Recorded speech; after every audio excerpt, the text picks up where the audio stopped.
Hello student, তোমরা যারা ক্যালকাটা ইউনিভার্সিটির আন্ডারে ফিফথ সেমিস্টারের ছাত্রছাত্রী আছো, এখন তোমাদের রাষ্ট্রবিজ্ঞান অনার্সের ক্লাস আছে। আজকের ক্লাসে তোমাদের সিসি 12 পেপার থেকে দুটি গুরুত্বপূর্ণ 10 নম্বরের প্রশ্নের উত্তর নিয়ে আলোচনা করব। প্রথম প্রশ্ন আজকের ক্লাসে, রাজনৈতিক স্তরায়নে শ্রেণীর গুরুত্ব ব্যাখ্যা করো। এই প্রশ্নটা তোমাদের 2022 সালে একবার পরীক্ষায় এসে গিয়েছে, তোমাদের জন্য খুবই গুরুত্বপূর্ণ একটা প্রশ্ন।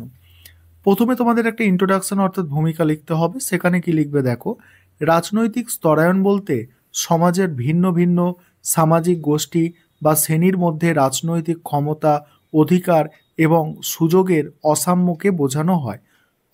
বোঝানো হয়।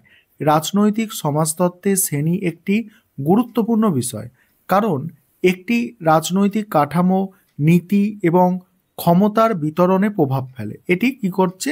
রাজনৈতিক কাঠামো নীতি এবং ক্ষমতার বিতরণে প্রভাব ফেলে। আর শ্রেণী মানুষের আর্থসামাজিক অবস্থা এবং এর ভিত্তিতে ক্ষমতার ব্যবহার নির্ধারণ করে। এবার শ্রেণীর গুরুত্ব দেখো।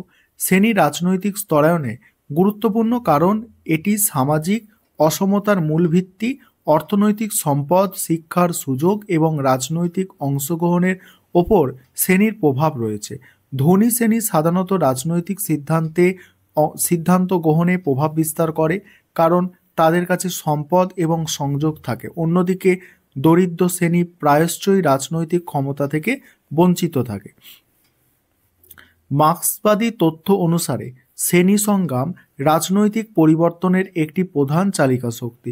বুর্জোয়া মানে হচ্ছে ধনী শ্রেণী, প্রোলেতারিয়াত মানে শ্রমজীবী শ্রেণী। বুর্জোয়া ও প্রোলেতারিয়াতের মধ্যে সংঘাত রাজনীতিকে প্রভাবিত করে। সমসাময়িক রাজনৈতিক সমাজতত্ত্বে দেখা যায়, গণতান্ত্রিক ব্যবস্থায় ভোটের মাধ্যমে শ্রেণী ভারসাম্য স্থাপন করা সম্ভব হলেও প্রভাবশালী শ্রেণী প্রায়ই নির্বাচন ও নীতি নির্ধারণে প্রভাব বিস্তার করে। এবার উপসংহারে কি লিখবে দেখো, রাজনীতিক স্তরায়নে শ্রেণীর গুরুত্ব অপরিসীম। এটি ক্ষমতার গতিবিধি ও রাজনীতির নীতিকে প্রভাবিত করে। শ্রেণী বিভাজন দূরীকরণ এবং ন্যায্য রাজনৈতিক ব্যবস্থা নিশ্চিত করতে গণতন্ত্র ও সামাজিক সাম্যের প্রচার অপরিহার্য। শ্রেণী সচেতনতা এবং রাজনৈতিক ক্ষমতায় সকলের অংশগ্রহণ একটি উন্নত সমাজ গড়তে সহায়ক। এই ছিল তোমাদের প্রথম প্রশ্নের উত্তর। এবার দ্বিতীয় প্রশ্নের উত্তর দেখে নাও। দ্বিতীয় প্রশ্ন যেটা আছে দেখো, নারীর ক্ষমতায়নের ধারণাটি পর্যালোচনা করো। এই প্রশ্নটাও তোমাদের 2022 সালে পরীক্ষায় একবার এসে গিয়েছে, তোমাদের জন্য খুবই গুরুত্বপূর্ণ।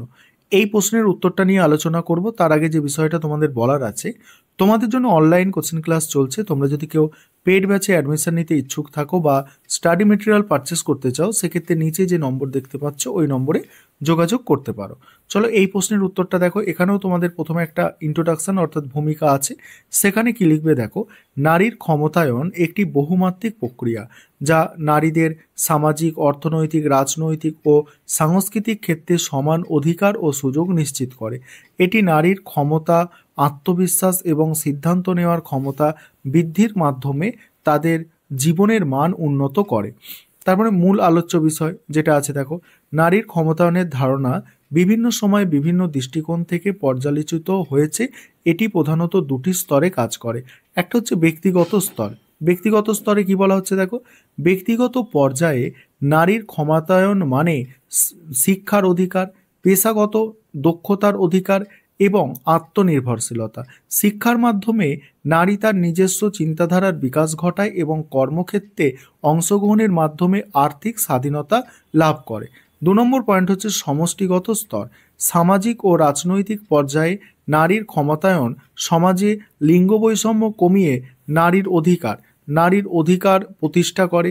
এটি রাজনৈতিক ক্ষমতায়নের মাধ্যমে নারীর নেতৃত্বের সুযোগ বৃদ্ধি করে, যা সমাজের নীতিমালা তৈরিতে নারীদের অন্তর্ভুক্ত করে। নারীর ক্ষমতায়নকে স্থায়ী করার জন্য শিক্ষার প্রসার, সচেতনতা বৃদ্ধি এবং আইনগত সুরক্ষা অপরিহার্য। পিতৃতান্ত্রিক সমাজ কাঠামো ও লিঙ্গ বৈষম্য এই প্রক্রিয়ার প্রধান বাধা। তারপর উপসংহারে কি বলা হচ্ছে দেখো, নারীর ক্ষমতায়ন শুধু নারীদের জন্য নয় বরং সামগ্রিক সমাজের উন্নয়নের জন্য অপরিহার্য।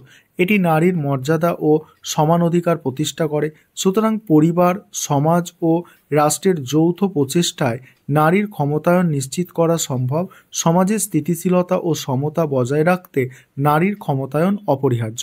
এই ছিল তোমাদের আজকে গুরুত্বপূর্ণ দুটি 10 নম্বরের প্রশ্নের উত্তর।